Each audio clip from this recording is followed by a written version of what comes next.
이 시간 하나님께서 우리에게 주시는 말씀은 창세기 45장 1절에서 5절 말씀입니다. 제가 가진 구약성경 71면 창세기 45장 1절에서 5절 한 절씩 교독하시도록 하겠습니다.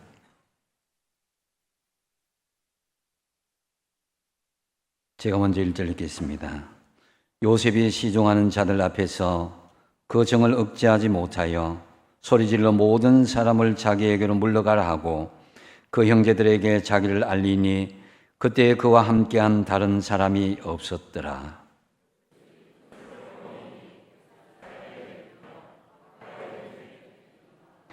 요셉이 그 형들에게 이르되 나는 요셉이라 내 아버지께서 아직 살아 계시니이까 형들이 그 앞에서 놀라서 대답하지 못하더라.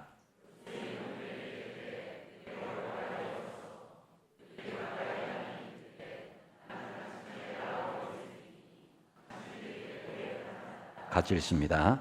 당신들이 나를 이곳에 팔았다고 해서 근심하지 마소서, 한탄하지 마소서. 하나님의 생명을 구원하시려고 나를 당신들보다 먼저 보내셨나이다. 아멘.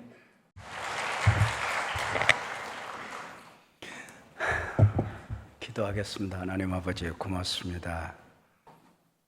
아름다운 찬양과 함께 드려지는 예배, 늘 예배를 섬기는 지휘자와 반주자, 성가대원들을 축복해 주시기를 원합니다.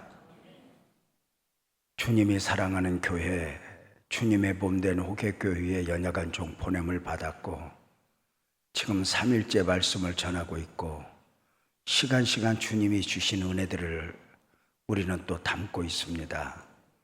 주님 고맙습니다. 이 울산 지역에서 이 호객교회가 든든히 서가는 주님이 기뻐하실 만한 교회로 날마다 평온케 하시고 울산 지역에 상처받은 영혼들이 너도나도 호객교회 와서 은혜 받고 마음 상처 회복되고 하나님의 은혜를 입는 교회가 되게 해 주십시오. 이를 위하여 각자의 그릇들을 키워주시기를 원합니다. 교회가 천국이 아니라 했습니다. 사랑과 용서의 연습장이라 했습니다. 우리에게 그 은혜를 주십시오. 담임 목사님과 장로님들 어우러져 교회 잘 섬기게 하시고 온 성도들 순종하여 복을 만들어내게 해 주십시오. 귀한 예물 드렸습니다. 흠양하시고 주님 홀로 영광 받으소서. 한 예로 만 예로 호명하지 않아도 아시는 줄로 믿사오니 저들의 가정, 직장, 사업장 일터 복 주시고 하나님의 영광이 가득하길 소망하며 예수님의 이름으로 축복하며 기도합니다.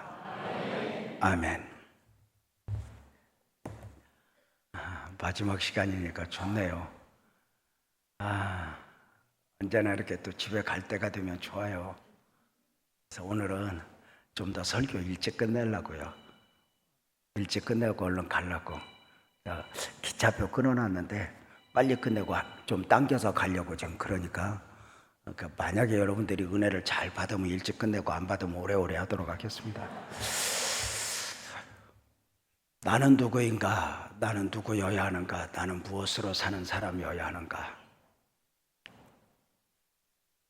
목회자로, 설교자로 살아오면서 끊임없이 스스로에게 했던 질문입니다.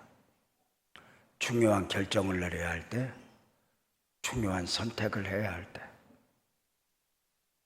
최악의 상황 속에서 내 마음에 들지 않는 환경, 사람 앞에서 나는 누구인가? 나는 누구여야 하는가? 나는 무엇으로 사는 사람이어야 하는가? 늘 묻곤 했습니다. 종종 후배들이 묻습니다. 선배, 어떻게 해야 목회를 잘해? 목회를 묻는 후배들에게 언제나 해주는 말이 있습니다. 잘 모르겠어. 잘 모르겠어. 겸손이 아니라 감히 말을 할 수가 없어요. 왜냐하면 내가 하는 것이 아니니까. 그러면 꼭 이렇게 묻는 후배들이 있어요. 선배는 목회하는 내내 다른 교회가 평생 한 번 만나기 힘든 어려움을 참 많이 만났거든. 제가 이번에 설교하면서 우리 교회가 걸어왔던 길을 제가 설명하지 않았지만 참 거친 광야길을 걸었거든요. 제가 오죽하면 하나님, 나는 어릴 때부터 성장 과정도 힘들었고 부교육자도 힘들었는데 목회는 좀 평안해야 되는데 목회는 왜 이렇게 더 어렵냐고, 좀 더 평안한 길로 갔으면 좋겠는데 점점 골짜기로 나를 넣으시는 듯한 그 은혜 안에서 살아야 했거든요. 그럼 이제 후배들이 물어요. 선배는 다른 교회가 평생 한 번 만나기 힘든, 다른 교회 같으면 10번도 문 닫을 뻔했던 그런 환경들을 많이 만났는데 그때마다 그 문제들을 어떻게 해결하고 여기까지 왔어? 그러면 그때마다 은혜지. 그러면서도 꼭 두 가지를 말할 때가 있어요. 하나는 하나님은 나한테 내게 베푸신 은혜가 있는데 두 가지. 그 중에 하나는 문제 앞에서 이 문제를 어떻게 해결하지보다는 이 문제 앞에서 어떻게 믿음에서 무너지지 않지 믿음을 지켰어, 이렇게 말했어요. 쉽게 표현하면 다니엘이가 사자굴 앞에서 믿음을 지켰어요? 안 들어가려고 했었어요? 믿음을 지켰다. 사드락과 메삭과 아벳느고가 풀무 앞에서 안 들어가려고 했어요? 믿음을 지켜요? 믿음을 지켰어요. 다니엘이가 사자굴 앞에서 안 들어가려고 애쓴 것이 아니라 믿음을 지켰다는 것은 믿음이 좋아서이기도 하지만 눈을 크게 열어 인생의 맛을 안 거죠. 왜냐하면 다니엘은 알았어요. 오늘 사자굴의 문제 앞에서 이 사자굴의 문제만 해결되면 앞으로 아무 문제 없으면 수단과 방법을 가리고 사자굴의 문제를 해결하면 돼. 근데 인생을 살아보니까 아니야. 사자굴의 문제가 해결되면 그 다음에 호랑이굴, 곰굴. 인생은 양파껍질 벗기듯이 주님 앞에 가는 그날까지 수없이 많은 문제의 연속 속에 살아. 그래서 문제를 해결하는 쪽으로 방향을 잡으면 늘 헐떡거리는 인생으로 끝나버리고 말아. 근데 그 문제 앞에서 나는 누구인가, 누구여야 하는가?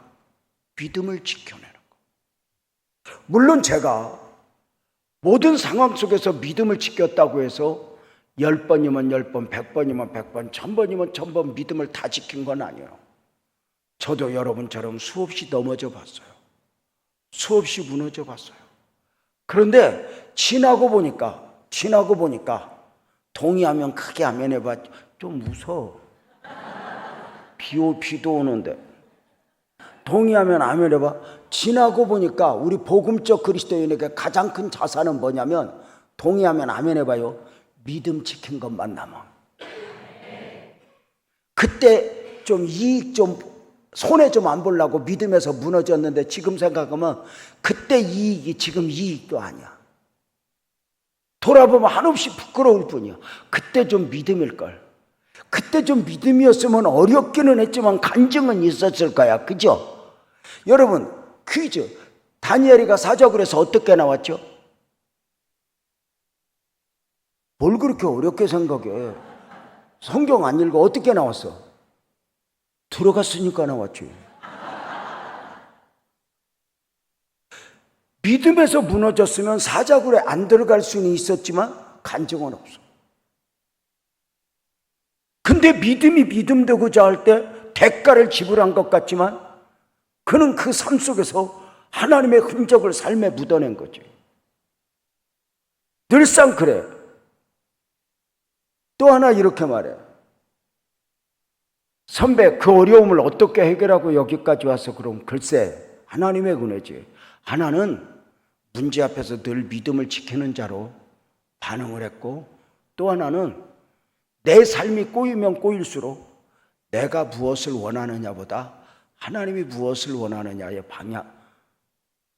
반응을 보였어. 이렇게 말해. 여러분 삶에 얽혀 있어요? 뭔가 해결이 안 돼요? 그러면 내가 무엇을 원하느냐는 내려놓고 하나님이 무엇을 원하느냐에 반응을 한번 보여보세요. 기도하라면 기도하고 용서하라면 용서하고. 저는 참 감사한 것 중에 하나가, 참 상처 받기로 작정하면 저는 상처가 많은 영혼이어야 하거든요. 그런데 복음이 큰 은혜였던 만큼이나 감사한 것 중에 하나는 내 안에 상처가 없어요. 나를 그렇게 때린 사람도 안 미워요.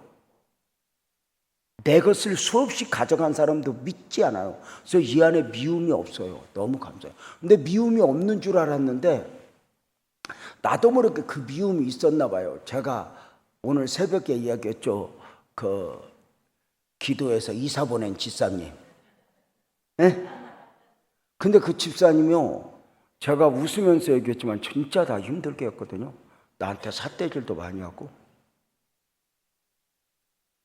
교회도 많이 힘들게 하고.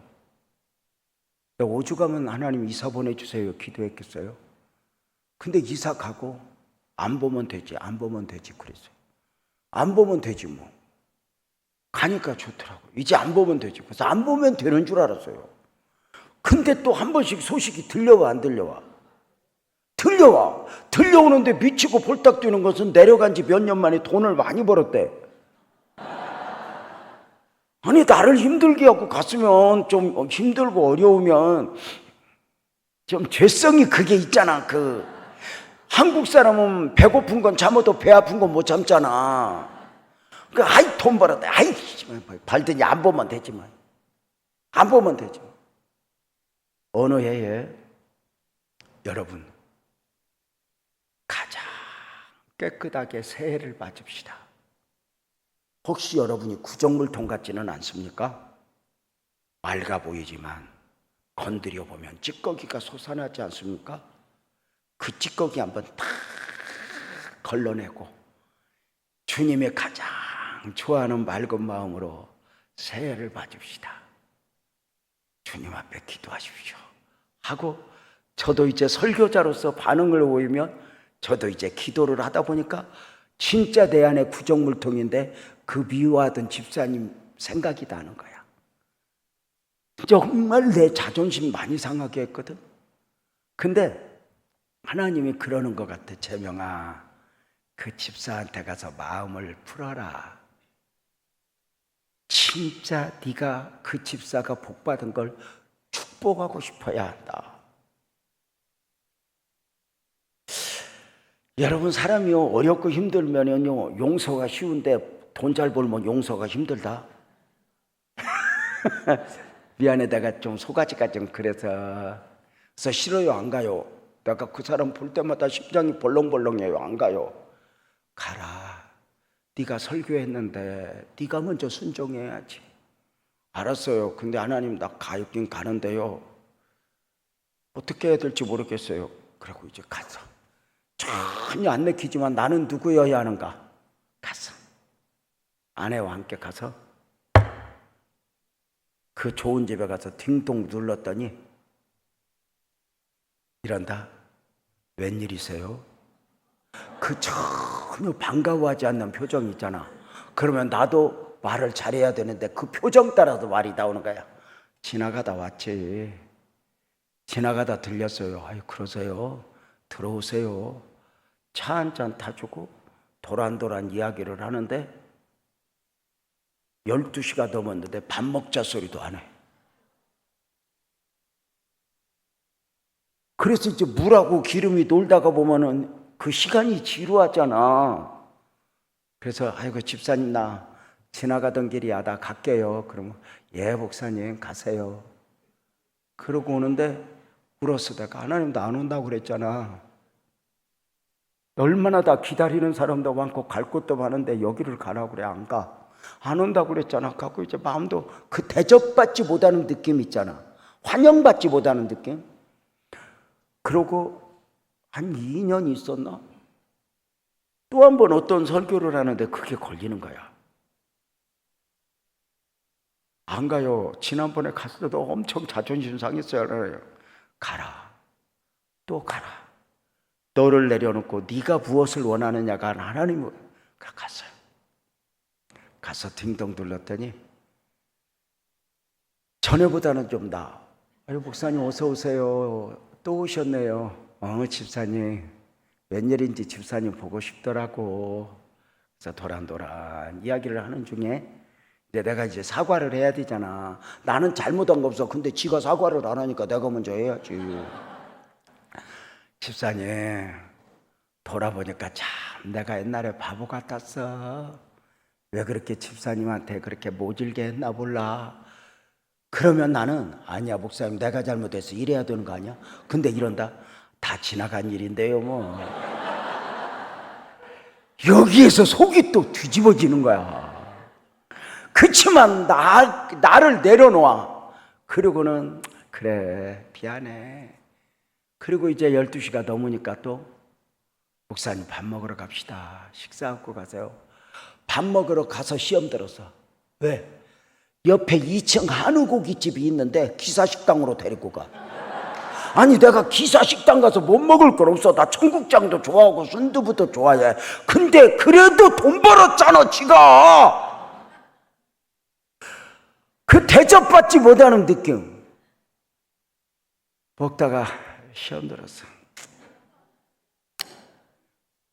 진짜 여러분 그런 데서 밥 먹는 거 힘들어요? 하나님도 안 온다고 그랬잖아. 그리고 이제 그 순종을 하는 거야. 순종은 내가 원해서가 아니라 억지로라도 하는 거야. 이를 악물고 가서. 그리고 한 1년 반 있다가 교회에 갑자기 무슨 일 때문에 돈이 좀 필요했어. 하나님 이 돈이 꼭 필요해요. 내일까지. 하나님 돈이 필요해요. 하나님 은혜를 베풀어 주세요. 근데 뜬금없이 그 집사 생각이 나는 거야. 집사한테 찾아가라고. 저 무슨 하나님 딱 안 가요. 그랬더니 가서 네가 풀 거 풀어야 하늘에서 복이 오지. 네 안에 그 찌꺼기 그냥 놔둘래. 그런데 그때 기도를 하는 거야. 하나님 내 마음 가지고 가서 전부 상했거든요. 예수님 마음 주세요. 예수님 마음 주세요. 여기 예수님 마음 담고 가게요. 저는 막 기도를 했더니 여기가 평안해지면서 뭔가 내가 원하는 나가 아닌 주님이 원하는 나로 반응할 것 같은 느낌이 들어.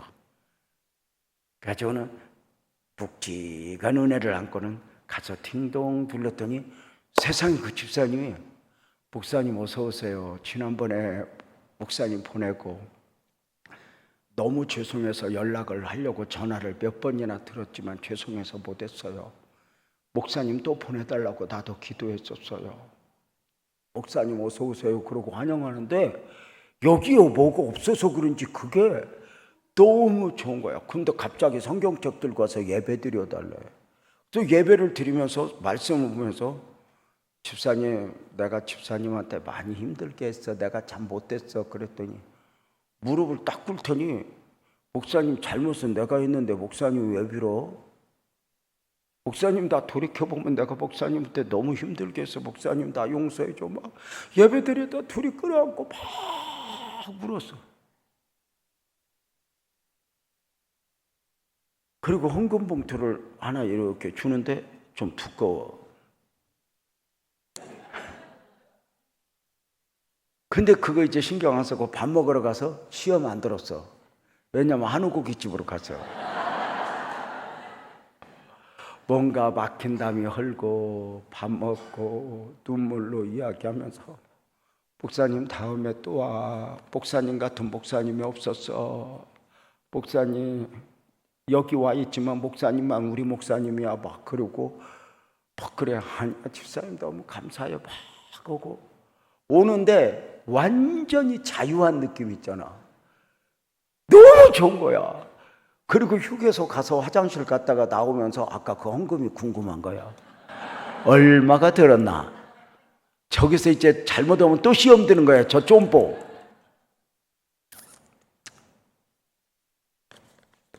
딱 봤더니 3억이 들었어. 제가요 5억 들었으면 안 놀래. 3억이 필요해서 울었단 말이야.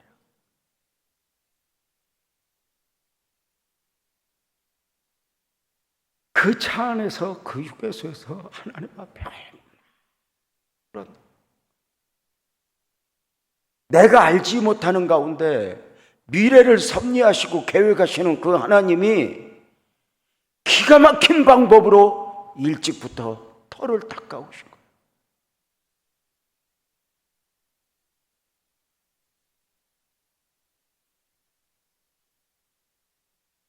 돈도 돈이지만 이 여러 가지를 통해서 하나님의 은혜를 눈으로 볼 수 있다? 오늘 우리가 창세기 45장을 읽었어요. 오늘 함께 읽은 말씀은 애굽의 총리가 된 요셉과 인류의 대기근 가운데 곡식을 구하러 온 요셉의 형제들과 22년 만에 만나는 장면이 소개되고 있어요. 다시 말씀을 드릴게요. 노예로 팔려와서 총리가 된 요셉과 요셉을 죽이려 했다가 노예로 팔았던 형들이 그 요셉을, 그 형들을 22년 만에 만나서 한을 풀고 있는 장면이에요.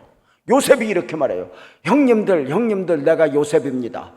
나를 팔았으므로 근심하지 마소서, 한탄하지 마소서. 하나님이 생명을 구원하시려고 나를 이곳 애굽에 먼저 보내셨습니다. 놀랍게도 요셉은 자신의 삶에 담긴 사람의 이야기가 아니라 하나님의 이야기를 하고 있어요. 형들이 나 죽이려고 했지, 팔았지, 이게 아니라 믿음이 아니면, 은혜가 아니면 이해할 수 없는 하나님의 이야기, 내 삶에 담긴 하나님의 이야기. 형님들이 나를 팔았으므로 근심하지 마소서, 한탄하지 마소서. 하나님이 생명을 구원하시려고 나를 먼저 보내셨습니다. 이야기를 합니다. 이게 하나님의 사람들이에요. 내 삶에 담긴 하나님의 이야기. 요셉은 지금 애굽에서 총리가 되면서 내가 전에는 귀로만 하나님을 들었었더니 눈으로 배움나이다. 자신의 삶에 담긴 하나님의 위대한 역사를 눈으로 보면서, 말씀이 말씀되게 하셨던 그 하나님의 역사를 눈으로 보면서 하나님을 이야기한 거야. 형들이 다 팔았지, 죽이려고 했지, 이걸 말하는 게 아니야. 사람의 이야기를 말하는 게 아니라 하나님이 생명을 구원하시려고, 따라서 봐요. 생명을 구원하시려고.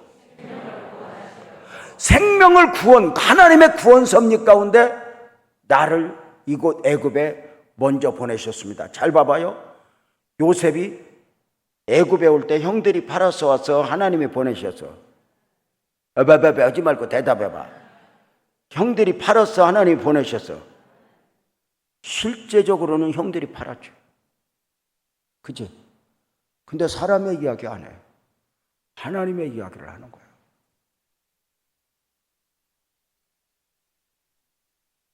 누구 때문에, 무엇 때문에가 아니라 하나님의 이야기를 하는 거예요.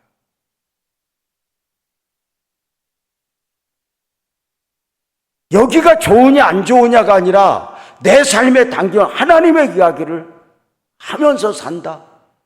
이건 엄청나는 거죠. 믿음이 아니면, 은혜가 아니면 이렇게 말을 할 수 없죠. 요셉이 이렇게 자신의 삶을 정리하는 데는 22년이 걸렸어. 그동안 노예로 팔려와서 노예 생활 10년, 억울하게 감옥 생활 3년, 그 보고 싶은 아버지 보지 못한 가운데 처절한 삶을 살았던 기간들, 외롭고 얼마나 힘들었겠어. 17에 팔려왔는데 얼마나 부모가 보고 싶었겠어.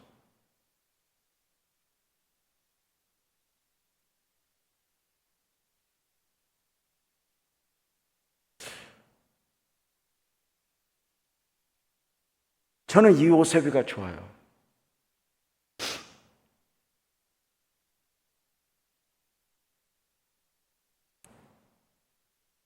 요셉이 비로소 자신의 삶에 담긴 하나님의 이야기를 하는,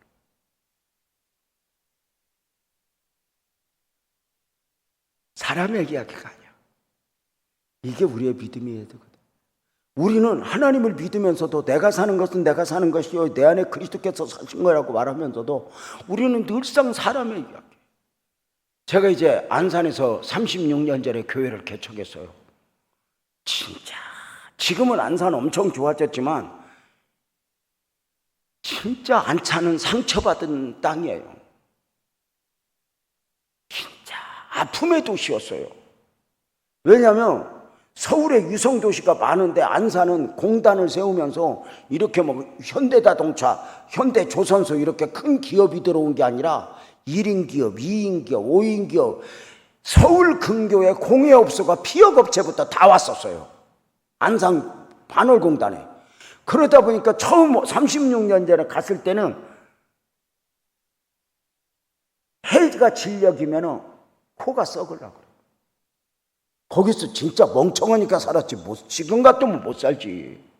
근데 지금은 이제 냄새 하나도 안 나죠. 왜냐하면 피혁업체가 아프리카로 뭐 이제 다 그렇게 베트남으로 이렇게 가면서 공예업소가 가면서 그래도 이제 지금은 나아졌는데, 그러다 보니까 안산에 오는 사람들이 얼마나 아픔을 가지고 왔나 몰라.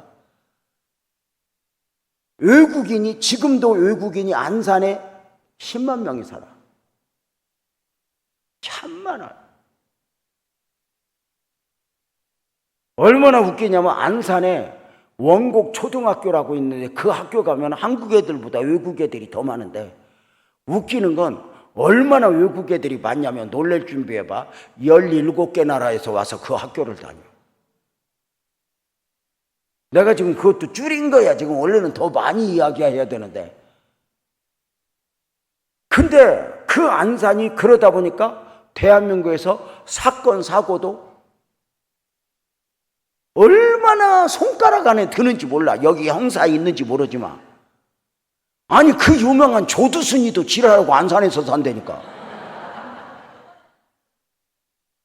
그러다 보니까 안산이 공무원 발령 기피 1호야. 그러니까 그쪽에 공무원으로 오면은 정년퇴직 전에 밀려나서 온 거야.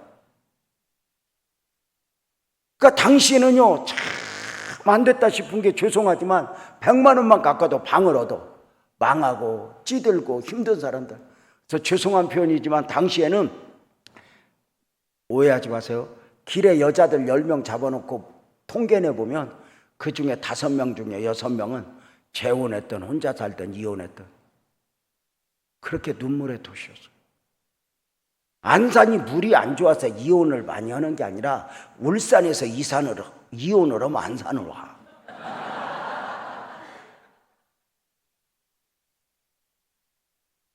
그 상처받은 땅에 가면은 사람들이 다 오고 싶어서 왔어? 밀려서 왔어?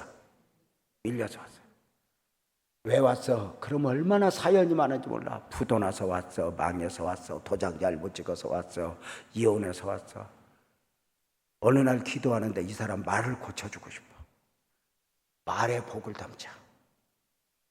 이 창세기를 이야기하면서 성도들에게 말부터 고치자.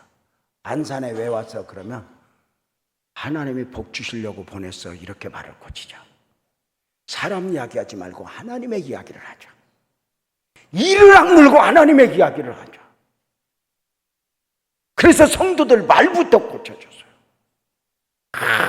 상처받은 영혼들 말부터 고쳐주면서, 안산에 왜 왔어? 그러면 하나님이 복 주려고 안산에 보냈죠. 나는 여기서 복 받을 거예요. 이렇게 말을 하고 훈련도 시켰어. 여러분, 안산이요, 얼마나 오기도 쉽고 가기도 쉽냐면, 여기 공무원 혹시 있어? 여러분, 안산의 그 동사무소는 대한민국 그 수천 개 동사무소 중에 전입신고, 전출신고가 제일 많은 데가 안산이요. 그러니까 그만큼 쉽게 왔다, 그만큼 쉽게 가는 데가 안산이었다 그 말이야. 지금은 아니야. 지금은 울산보다 헐나. 여러분, 죄송해요. 그렇게 말을 고쳐줘서, 말부터. 따라서 봐, 말에 복을 담자.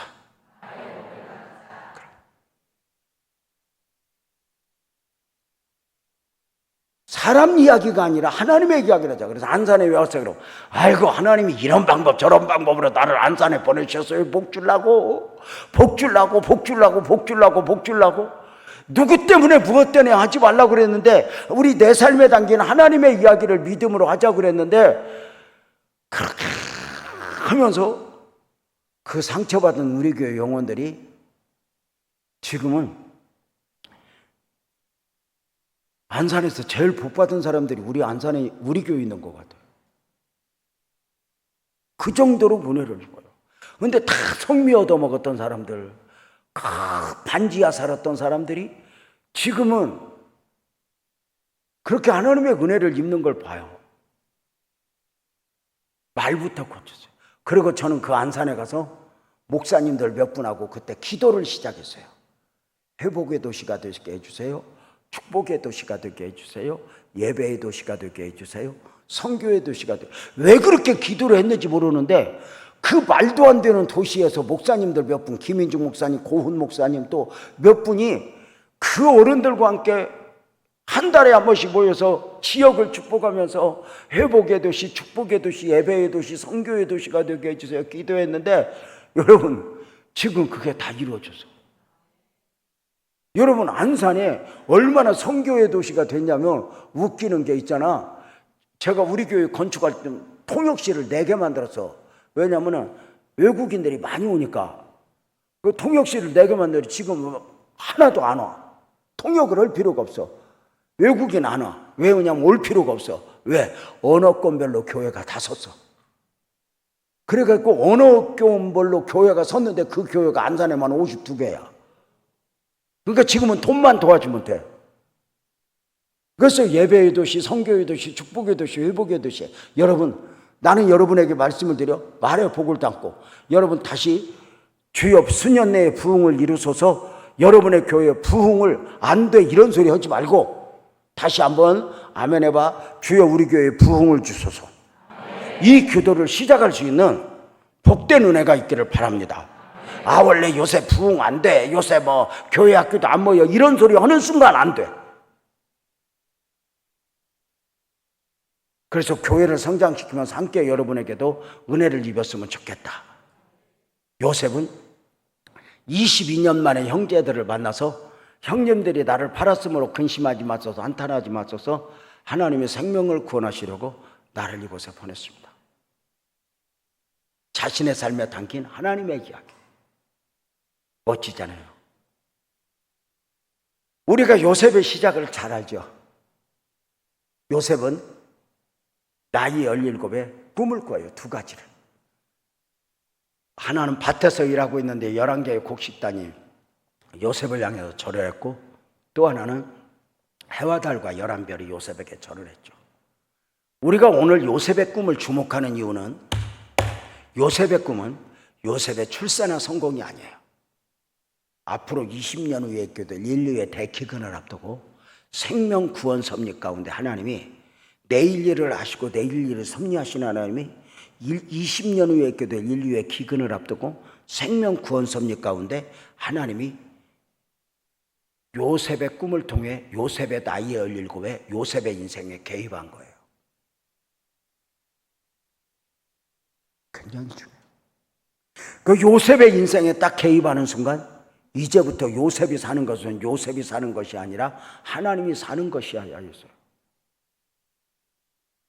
여러분, 요셉이 꿈을 꾸자 요셉이 꿈자랑을 해요. 형님들 내가 이런 꿈 꿨어. 그래 지나 좋지 들으면 기분 나쁘잖아. 저 자식은 꼭 미운 것은 미운 짓만 한다고. 그래가지고 결국은 그 꿈자랑하다가 요셉은 형제들이 죽이려고 하다가 하나님의 방법으로 노예로 팔려가서 노예 생활 몇 년? 10년이라고 아까 하고 손가락으로 또 해주었는데도 여기는 약간 좀 띠란 데가 있어. 다시 노예 생활 몇 년? 10년 마칠 때쯤 한 여인의 유혹 가운데 감옥 생활 몇 년? 3년. 그러면 여러분 물어보자. 요셉의 인생에 하나님이 개입하시면 그때부터 하나님의 구원 섭리가 이루어지는 과정까지 잘 풀려야 돼? 아니면 얽혀야 돼? 우리 생각이 그래. 하나님이 딱 함께하면 비단결이 깔릴 것 같은데 안 그래. 하나님의 역사가 시작되면 마귀도 함께 움직여. 이게 놀라운 거야. 성경 속으로 들어가 봐. 하나님의 역사가 시작되면 마귀가 먼저 움직인 걸 어떻게 하냐면, 잘 봐요. 애굽에서 이스라엘 백성들이 430년간 노예 생활을 할 때 하나님의 때가 되어서 하나님은 모세를 통해서 출애굽의 역사를 준비하셔요. 마귀는 더 먼저 알고 모세가 태어나기 전에 바로의 마음을 움직여서 사내아이가 태어나면 나일강에 던져 죽이라 그래요. 그냥 보면 정치적인 사건 같지만 보이지 않는 가운데 처절한 영적 싸움인 거예요. 하나님이 사람의 몸을 입고 그 이름 예수로 오셔요. 자기 백성을 저들에서 구원할 자 아기 예수로 오자 마귀는 헤롯의 마음을 움직여서 2살 미만의 아이는 다 죽여라 그래요. 이것이 그냥 보면 그냥 있어지는 역사 같지만 영적인 시각으로 보면 이 안에 처절한 영적 싸움이 담는 거예요. 요셉을 통하여 하나님은 20년 후에 있게 될 인류의 대기근을 앞두고 생명 구원 섭리가 당겨지자 이제 요셉이 사는 것은 요셉이 사는 것이 아닌 게 되는 순간 마귀는 더 먼저 알고 형제들을 통해서 요셉을 죽이려고 하는 거예요. 여러분, 저는 목회를 하면서 제가 배운 게 있어요. 시련의 골짜기가 깊은 만큼이나 하나님의 은혜가 담겨 있다고 믿는 거예요. 여러분, 남다른 시련이 있어요? 남다른 눈물이 있어요? 여러분의 삶에 내가 사는 것은 내가 사는 것이 아니오라면 우리는 이겨내야 되거든요. 요셉은 살면서 어려움을 당했어요. 근데 놀라운 게 있어요. 요셉은 자신의 삶이 얽히고 설켰는데 요셉이 노예 생활 몇 년? 크게 비 오니까 대답도 않고 이게 마지막 시간이라 막 가는 거예요? 힘내고. 노예 생활 몇 년? 감옥 생활 몇 년? 묻겠습니다. 요셉이 노예 생활 10년이면 감옥 생활 3년이면 그 삶이 많이 얽히고 힘들었어, 안 힘들었어? 근데 깜짝 놀랄 일을 봐봐. 성경 속에서 요셉의 삶을 노예 생활 10년, 감옥 생활 3년을 뭐라고 표현한 줄 알아? 형통하였더라, 이렇게. 이해가 돼요? 장로님들, 요셉의 노예 생활 10년, 감옥 생활 3년은 형통이요, 불통이요? 에? 눈에 보이는 건 불통이야. 시련의 골짜기를 지나. 근데 믿음의 눈을 열어서 보면 뭐가 보이냐면 요셉의 인생에 하나님이 개입하면서 요셉을 통해서 구원 섭리를 이루실 계획을 세울 때 시련의 골짜기를 지날 때 눈에 보이는 것은 불통이지만 요셉이 사는 것은 요셉이 사는 것이 아니요 하나님의 위대한 역사가 요셉의 삶에 당겨져 펼쳐져 갈 때 하나님의 역사는 중단된 적이 없다는 거죠. 그러니까 요셉이 사는 것은 불통인데 그 안에 하나님이 사는 것은 형통인 거야. 하나님의 역사가 이루어지고 있다는 거지. 어느 날부터인가 요셉의 삶은 보이는 삶으로 평가되어지는 것이 아니라 믿음이 아니면 은혜가 아니면 이해될 수 없는 하나님이 사신 것으로 평가되니 형통하였더라. 이게 이해가 되냔 말이야. 말도 안 되는 것 같은데 형통하였더라. 이게 이해가 되는 거예요. 왜냐하면 하나님의 역사가 이루어지고 있다는 거야. 저는 목회 36년 하면서 참 많은 어려운 일을 당했지만 나는 죽어도 나는 얽혀도 하나님의 역사는 중단되지 않아. 근데 분명한 거 있어. 아무리 가물어도 땅바닥이 딱딱 갈라져도 땅속 3m만 가면 도도하게 흐르는 샘물이 있어. 맞아, 틀려요? 근데 그 샘물이 언제나 땅속에서만 흐르는 게 아니야. 때가 되면 솟아나. 마찬가지로 내 삶에 담긴 위대한 하나님의 역사가, 여기 보세요. 내 삶에 담긴 하나님의 위대한 역사가 땅바닥이 갈라지듯 보이지 않는 가운데 흐르고 있고 고난이고 역경이지만 혹시 그런 사람이 있으면, 혹시 그런 교회가 있으면 동의하면 크게 하면 해봐. 그 땅속에서 흐르는 물이 언제나 땅속에서 흐르는 게 아니라 언젠가 눈에 보이도록 솟아나듯이 내 삶에 담겨있는 하나님의 위대한 역사가 지금은 보이지 않지만 크게 하면 해봐. 언젠가는 보여지리라. 솟아나리라. 그래서 나는 노예 생활 10년 하면서 감옥 생활 3년 하면서도 믿음을 지켜야 했던 거죠. 믿음을 지키는 방법이 뭐냐? 가장 중요한 게 있어. 내 안에 하나님의 구원 섭리가 당겨지면서 어느 날부터인가 요셉은 자신의 삶을 설명하려고 애쓰지 않아. 여러분 봐요. 언젠가부터 입을 닫아. 자꾸 내 삶에 대해서, 여기 봐요. 내 삶에 대해서 설명하려다가 죽을 위험에 처했고 감옥, 이렇게 노예로 팔려가고 감옥, 이런 거 보면서 어느 순간에 내 삶을 내가 이해하려고 않고 믿어버려. 그리고 설명하려고 애쓰지 않고 입을 닫아. 이게 굉장히 중요한 거예요. 여러분 한번 물어보자. 요셉이 노예 생활할 때 노예로 몇 년 살았다고? 노예로 살 때 요셉만 노예였어? 다른 노예도 있어? 그러면은 상식적으로 생각해봐. 다른 노예가 야 요셉아 너는 어쩌다 노예 됐어? 이런 거 물어봤겠어? 안 물어봤겠어? 물어봤겠지. 그럼 설명하려고 그러면 뭐라고 해야 돼? 우리 형놈들 때문에 이를 빠뜨닥 갈면서 무협지 쓰듯이 내가 원수를 갚을 거야.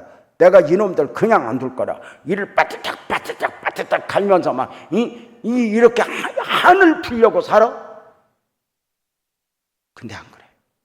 내 삶에 담긴 하나님의 역사를 잇는 사람들의 특징이 입을 닫아. 설명하려고 애쓰잖아.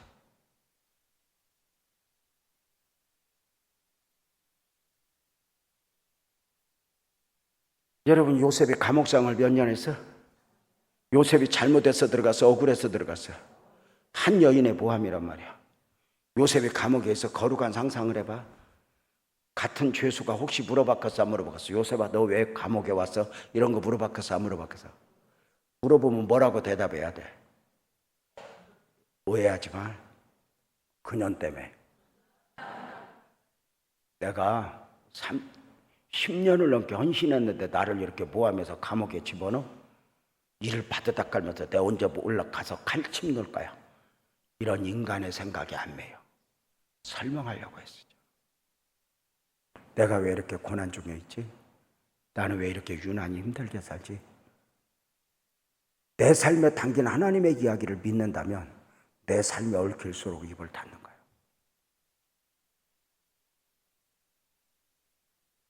언젠가 내 삶에서 내가 전에는 하나님을 귀로 만든 사람 눈으로 배움나이다. 그날이 올 때까지 입을 닫는 거예요. 제가 말씀드렸잖아. 여러분 사람이 힘든 것은 힘들어서 힘든 걸 설명하려니까 힘들어. 말 안 해. 이미 말을 하는 순간 불신이 나오고 나를 포장해. 내 삶을 설명하려고 했었잖아.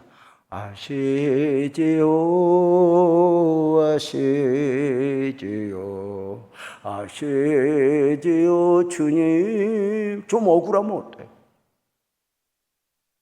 누구 때문에 무엇 때문에 뭐하러 그렇게 살아? 놀랍게도 성경은 요셉의 삶을 보기에는 불통인데 형통으로 읽었다니까.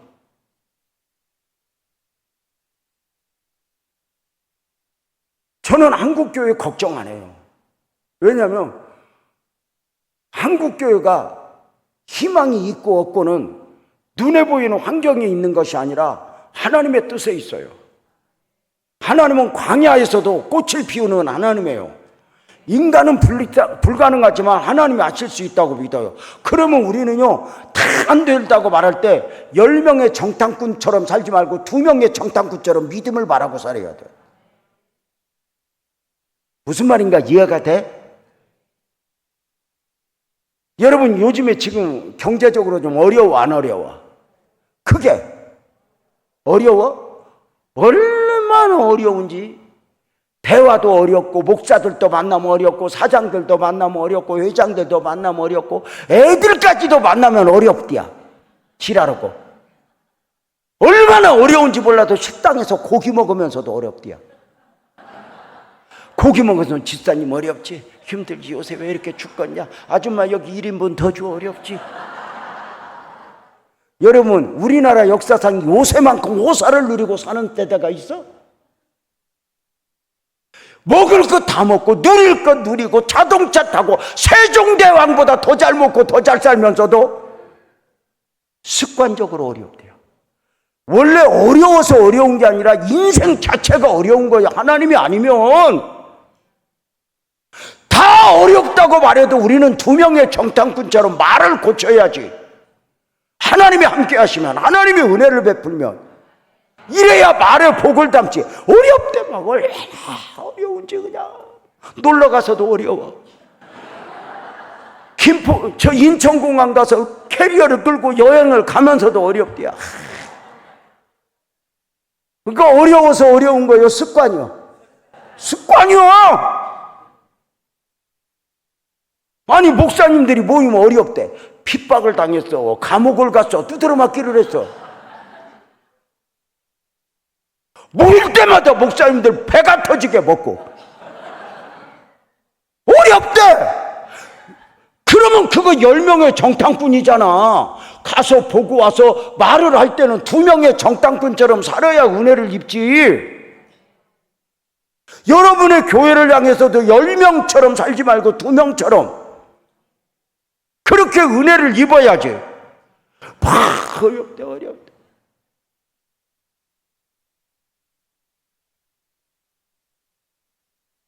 나는 내년에 지금 이제 내일 가서 협의를 봐야 되는데 내년에 지금 이제 남미에 가야 돼. 한두 달 가야 되는데 그냥 가면 너무 힘들어. 왜냐면 거기 가면 화장실이 안 좋으니까 너무 힘들어. 비데도 없고. 동남아시아 가면 물 뿌리는 거라도 있는데 남미는 없어. 근데 나는 이제 똥꼬 치료 수술한 후에 휴지로 닦으면 아프단 말이야. 그리고 나는 비데 없으면 나는 너무 괴로워. 왜냐하면 습지면 나는 너무 힘들어. 다 몸이니까.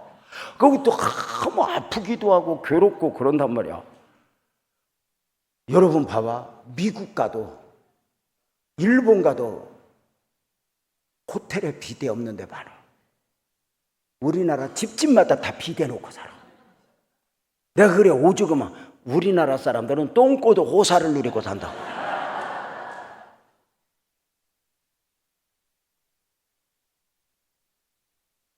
아니 그 똥꼬를 호사를 누리면서도 어려워?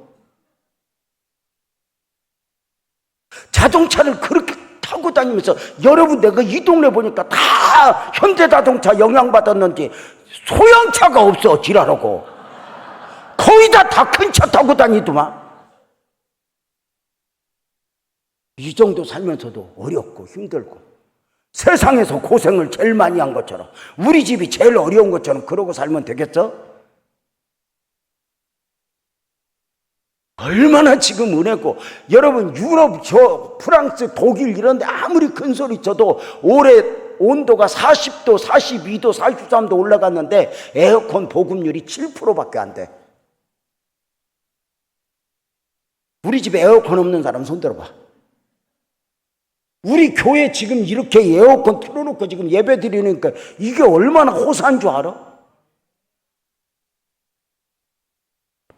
어렵고 힘들 때. 그래서 나는 속상한 게 뭐냐면 왜 그렇게 10명의 정탐꾼처럼 사냐고. 설교는 하고 배우기는 하고 사는 건 안 고쳐.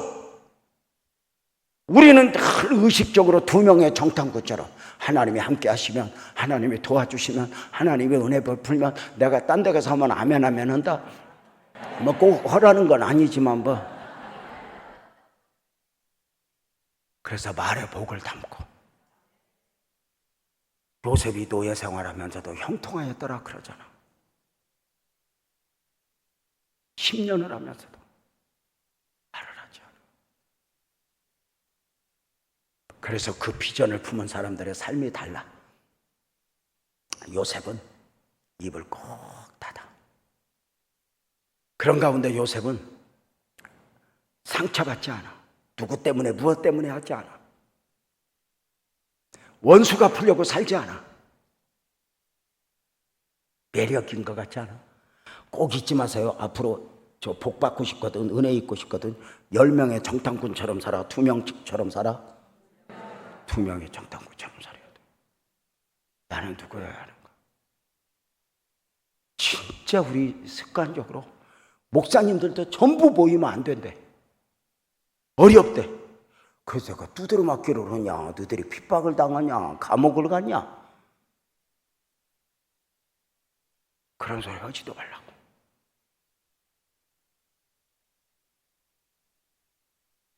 보이는 이야기가 아니라 내 삶의 단계. 근데 요셉은 그러면서도 원망하거나 불평하지 않아. 참 매력 있잖아, 그죠? 그 요셉은 노예 생활하면서도 대신에 정신은 살아있어. 이렇게 말해. 요셉은 노예 생활 몇 년 했다고? 이거 어떻게 알았어? 근데 요셉은 노예 생활 10년 했는데 놀랍게도 요셉은 노예야. 종업원이 아니야. 노예는 놔도 될 것이 아니야. 근데 그 요셉이 예수 믿는 사람 특징인데, 요셉은 노예 생활 10년 하면서 노예처럼 산 것이 아니라 주인처럼 살아. 하나님의 은혜를 담고 사니까 뭐가 있는 것처럼, 다 가진 자처럼. 감옥 생활 몇 년? 억울하게 들어가서도 요셉은 죄수처럼 산 것이 아니라 간수처럼 살아. 부교육자 생활하면서 개척을 할 수 있게 은혜 달라고, 하나님 나 담임 목사 시켜달라고 막 울었을 때 하나님이 그러더라고. 너는 지금부터 담임 목사 같이 살아보라고.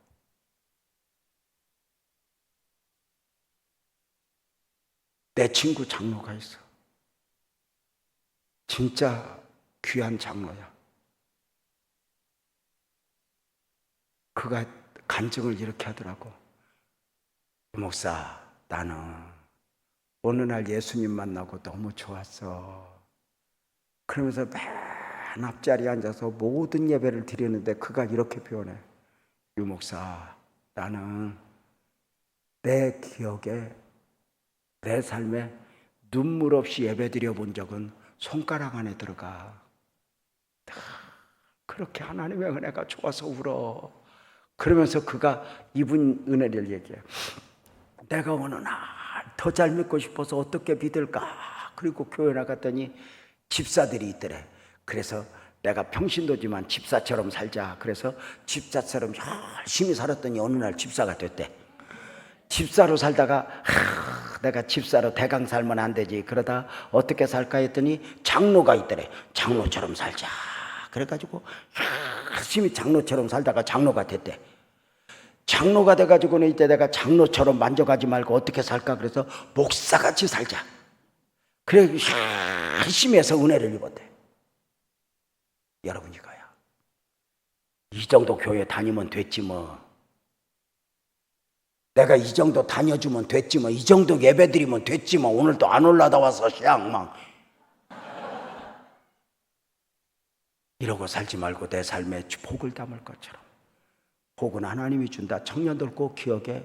저기 멋진 청년들 몇 있는데 꼭 기억해. 자기들이 힘내야 돼. 이쪽에 무슨 희망이 있겠냐.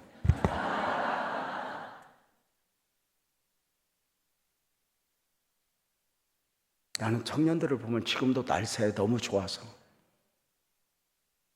다 괜찮다 그래.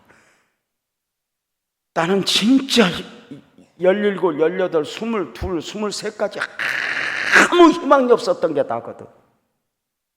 근데 하나님이 은혜를 베풀더라고.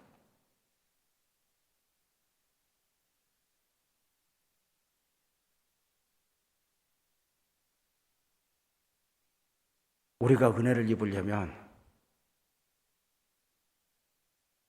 복받을 자로, 그러니까 나는 이대로 믿으면 돼가 아니라 노예지만 주인처럼, 죄수지만 간수처럼 내 삶을 좀 더 적극적으로 하나님의 은혜를 입는 복된 은혜가 있기를 축복합니다. 아멘. 더 크게 아멘. 아멘. 여러분 봐봐. 나는 요셉이 진짜 좋은 게 언제 좋냐면 총리가 되고 나서야. 총리가 되고 나서. 내가 요셉이면, 여러분아 물어보자. 내가 총리가 됐어. 총리가 되면 나 제일 먼저 뭐 할까?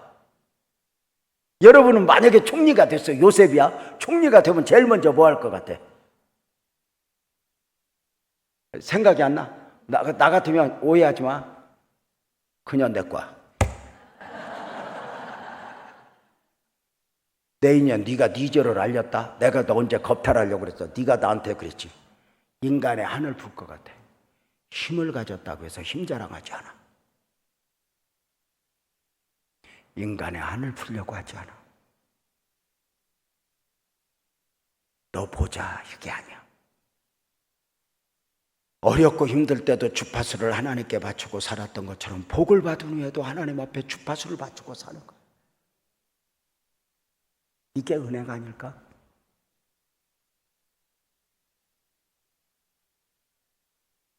사람은 복 받기도 힘들지만 받은 복이 복이 되기까지 지켜내는 게 더 쉽지 않아.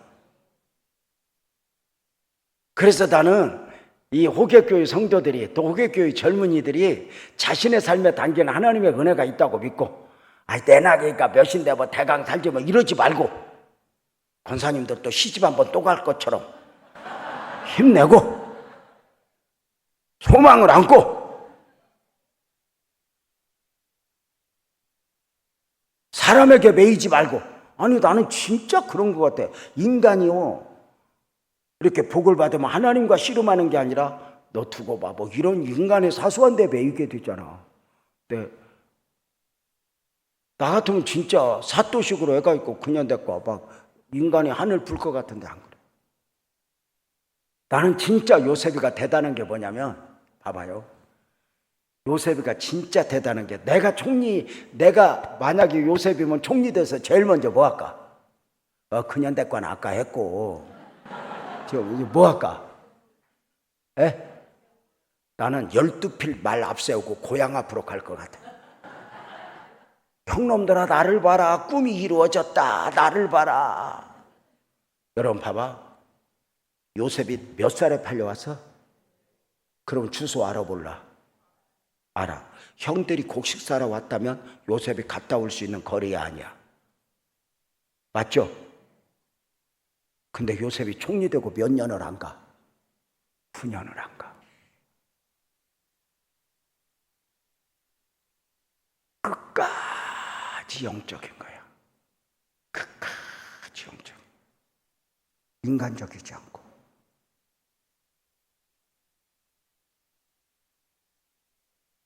복 받았다고 누구보다 좀 잘 나간다고 이게 아니라 여기까지 인도하신 하나님이 앞으로도 인도하시고 여기까지 축복하신 하나님이 앞으로도 축복하시고 여기까지 이끄신 하나님이 나를 앞으로도 이끌어갈 것을 믿는 거죠. 요셉은 자신의 삶을 자기가 만들려고 애쓰지 않았어. 끊임없이 하나님이 만들어내실 걸 믿은 거죠. 그래서 나는 그게 진짜 대단한 것 같아. 요셉이 아버지 보고 싶어 안 보고 싶어? 동생 보고 싶어 안 보고 싶어? 근데 요셉이 어떻게 9년을 참았을까? 나 같으면 내가 혹시 바빠서 못 가도 비서 보낼 것 같아. 우리 아버지 살아계신 거 보고 와. 근데 인간적인 생각을 끝까지 안 해. 끝까지 영적인 사람들은 영적인 은혜를 담고 영적인 은혜를 품고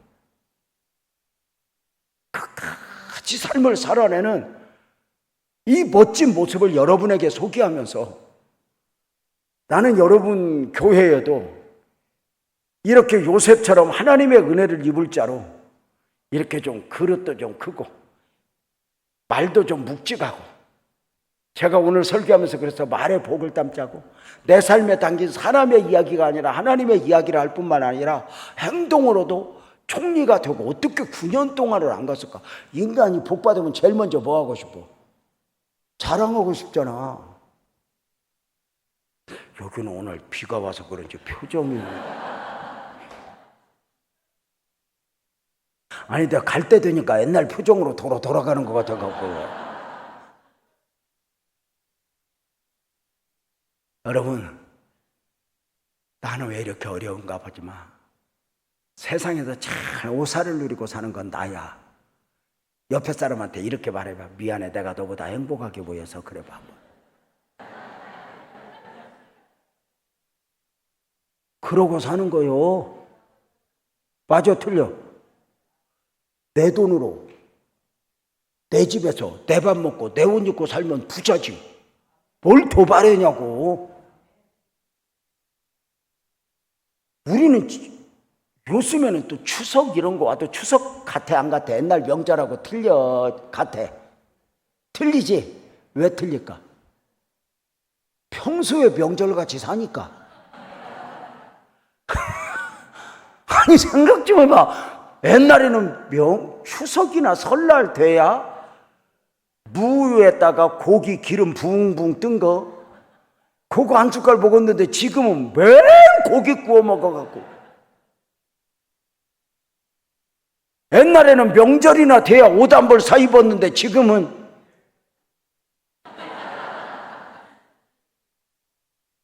옛날에는 명절이나 돼야 머리 파마했는데 지금은 평소에 다 벗고 사는데. 맞아 틀려? 그러니까 우리가 복 받았어 안 받았어? 그러면 울산에서 제일 복 받은 사람은 어디에 살아? 호교교회에 있어. 그래서 복 받은 얼굴로. 그릇이 큰 것은 똑똑한 게 아니야. 누군가의 허물을 덮고 누군가의 잘못을 봐줄 수 있는 여유가 큰 거야. 교회에서도 목사님 지켜주고, 그다음에 장로님들 응원해주고, 장로님들은 청년들 보면 뭐라고 하지 말고 통닭 사줄까? 피자 사줄까? 좀 그러고 좀 풀고. 그 애끼다 다 똥돼야. 75세 넘으면 쓸데도 없어. 맥도날드에서도 오지 말라고 그래. 75세 넘어봐 옷 사도 안 이뻐. 맞아 틀려? 맞아요. 미리 다 써버려야지. 내 나이에서 써봤자 별거 없어. 저렇게 청년들 투자하고 교회 청년들 행복하게 하고 그러면서 여러분의 교회를 성장시키고 하나님의 은혜를 입고. 요셉이 22년 만에 그 형제들을 만나서 형님들이 나를 팔았으므로 근심하지 마소서, 한탄하지 마소서, 하나님의 생명을 구원하시려고 나를 이곳에 보냈습니다. 전에는 믿음으로만 믿었는데 비로소 내 삶에 담긴 하나님의 이야기를 눈으로 보면서 하는 그날, 요셉이는 기뻐 뛰며 하나님을 찬양했다는 이야기를 하면서, 혹시 누구든지 이상하게 힘들고 어려운 분이 있거든, 끝까지 믿음을 지키자. 말에서 믿음을 지키자. 말에 복을 담자. 아멘. 그래서 10명의 정탐꾼처럼 살아? 2명의 정탐꾼처럼 살아? 그럼 2명의 정탐꾼처럼 삶을 살아내는 복된 은혜가 우리 호계교회 성도들 안에 넘치기를 주님의 이름으로 축복합니다. 이게 은혜가 아닐까? 이제 은혜 입은 자로 살려면 이렇게 살아야지. 부흥회 끝났으면 뭔가 좀 달라져서 뭔가 느낌상 좀, 물론 또 한 주간 정도 지나서 제자지로 갈란가 몰라도 그래도 그 한 주간이 어디야? 특별히 배우자한테 잘하고,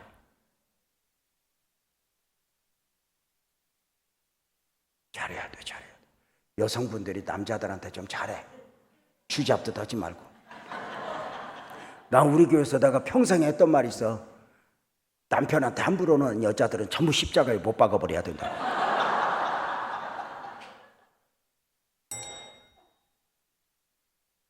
그래서 우리 교회에서는 데모를 했어. 목사님 왜 꼭 남자 편이냐고. 그래서 내가 웃으면서 하는 말이, 여기 남자 몇 톨이나 있냐. 그 몇 톨도 겨우 온 것을 앉혀놓고 잡으면 뭐겠냐. 여러분 봐봐. 내 가족한테 잘하고 함께 성도들 너무 잘하고 이렇게 말한 거 혹시 기억나? 행복은 더 좋은 사람을 만나는 것이 아니라 더 좋은 사람이 되어주는 데 있다고. 이게 결혼이야. 결혼은 왜 해? 이렇게 말해. 결혼은 사랑받기 위해서 결혼하는 것이 아니라 사랑하기 위해서 결혼한다고. 그래서 옛 어른들은 결혼이 사명이고 헌신이라고 그랬어.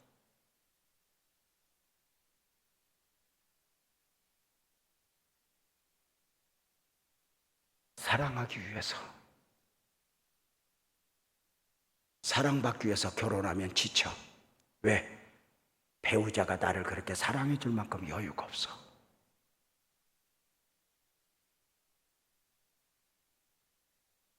교회 공동체 안에서 더 좋은 사람이 되어주고, 내 마음에 드냐 안 드냐가 아니야. 선악 까먹고 제일 먼저 나타난 죄성이 너 때문이야. 내 마음에 들어야 된다고 생각하는 게 죄성이야. 더 중요한 건 네가 내 마음에 드냐가 아니라 내가 네 마음에 드냐야. 교회가 내 마음에 들어야 돼. 내가 교회 마음에 들어야 돼. 내가 교회 마음에 들어야 복을 받아. 내가 원하는 하나님이 매이지 않고 하나님이 원하는 나로 반응을 보이면서 살아갈 때 여러분의 삶에서 역사하시는 하나님의 위대한 역사가 있을 것으로 믿고, 여러분 요셉처럼 은혜 입은 자로 복받을 자로 복받은 자로 여러분의 삶을 그려내기를 주님의 이름으로 축복하면서 여러분과 함께 2박 3일 했던 집회 끝. 박수로 함께요.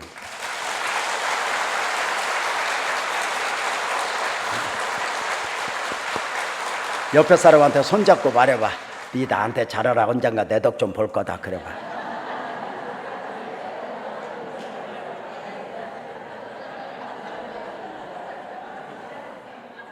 옆에 사람 또 한 번만, 내가 많이 용서해 줄게. 그러고 한번 끌어 안아줘봐.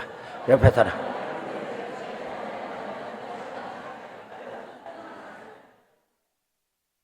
여러분의 이런 놀라운 은혜가 이 후계교회 안에 도도하게 흐르고, 언젠가 또 여러분의 목사님 보니까 나한테 또 연락 올 것 같아. 아니, 여러분의 목사님이 진짜 너무 귀해. 욕심도 있고. 지금 잘못해서 울산에 와서 저 정도지, 서울 쪽으로 왔으면 저 성실함에 하나님의 은혜 입었을 것 같은데, 지금도 너무 나는 요게 교회가 좋아. 난 마음 편하게 있었고, 근데 너무 좋아서 오랫동안 담고 있을 것 같아. 좋은 소식 주고받도록 여러분 끝까지 승리하십시오. 고맙습니다. 목사님 나오셔서 마무리해 주세요. 여러분 목사님 나오실 때 박수 한번 쳐줘.